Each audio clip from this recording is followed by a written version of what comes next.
लो तेरे पापा चला नहीं, तैयार हो जाओ, चलो लो चलो जल्दी उठो। रुक, अभी आऊं। चलो जरा ओह तनु पापा तुम तो साड़ी को मैचिंग पहने आए आज तो, कई बात है। लोगों के लगनों भी चाहिए ना कि दो में झगड़ा झाटा कहीं भी नहीं हो। ये मैचिंग कपड़ा पहनो तो एक दूसरा के सबके लगे न जलन हो।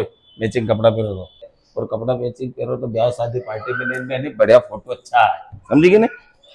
अच्छा मतलब तुम्हारे घर के मार से लड़ोगा ही नहीं लड़ूंगा, वही लड़ी लूंगा घर से। है केवा को कोई मतलब तुम्हारो, मतलब लड़ोगा जरूर। हाँ तो तू चुप नहीं रहेगा तो फिर कहीं वहां लड़वा ले। तुम मारे कम मत समझो, तुम बोलोगा तो मैं चुप रहूंगा। तू बोलती बन नहीं रहेगा तो लड़ाई तो होगा, वहां लड़ी लूंगा फिर, न्याय के लड़ने होगा ही नहीं अपन दो में। तुम्हारे तो बस बहनों चाहे खे लड़वा को, बस जरा सो कहीं हो जाए कि बस लड़ाई कर लो इससे बस।